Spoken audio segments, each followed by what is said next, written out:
হুট করেই ক্যামেরার সামনে এসে হুট করেই লেন্সের বাইরে। 2023 বিপিএলে রংপুর রাইডার্সের হয়ে মাত্র এক ম্যাচের সুযোগ পাওয়া অ্যারন জোন্স নিজেও কি ভাবতে পেরেছিলেন টি-20 বিশ্বকাপে প্রথমবার খেলতে এসেই দলকে এভাবে জেতাবেন, ওলটপালট করে দিবেন রেকর্ড বুকটাই। বয়স এখন 30 ছুঁই ছুঁই। নিউ ইয়র্কের কুইন্সে জন্ম নিলেও জোন্সের বাবা মা বার্বাডোজের। সেই বার্বাডোজের হয়ে জোন্স খেলেছিলেন অনূর্ধ্ব 19 দলে, খেলেছিলেন লিস্ট এ ক্রিকেটেও। প্রথমে ওয়েস্ট ইন্ডিজের হয়ে খেলতে চাইলেও নানা কারণে সেটা আর হয়নি।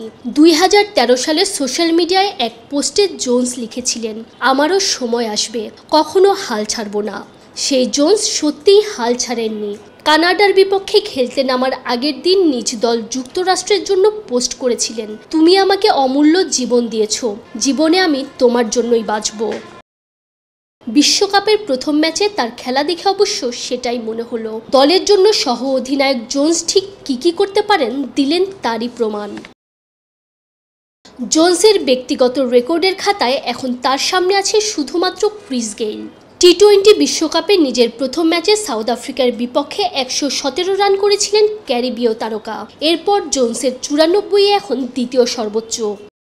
টি-20 বিশ্বকাপে এক ইনিংসে ছক্কা হাঁকানোর দিক থেকেও দ্বিতীয়তে আছেন জোন্স।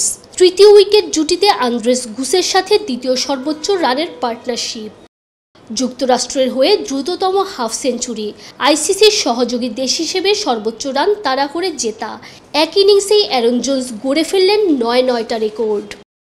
খেলা শেষে জোন্স ম্যাচ সেরার পুরস্কার নিয়েছেন ক্যারিবিয়ান কিংবদন্তি ইয়ান বিশপের হাত থেকে। একসময় ক্যারিবিয়ানদের হয়ে খেলতে চাওয়া অ্যারন জোন্স এখন যুক্তরাষ্ট্রের নায়ক। তবে ওই যে 11 বছর আগেই বলেছিলেন কখনোই হাল ছাড়বেন না, যুক্তরাষ্ট্রের সহ অধিনায়ক করে দেখালেন সেটাই। জোন্স শুধুমাত্র খেলাই না, বরং প্রথম দফায় ব্যর্থ হলেও, স্বপ্ন পূরণ না হলেও পরবর্তীতে সাফল্য লাভের আশায় জীবন কিভাবে যাপন করতে হয় শিখিয়ে দিলেন সেটাও। তানজিম ঐশী, অলরাউন্ডার।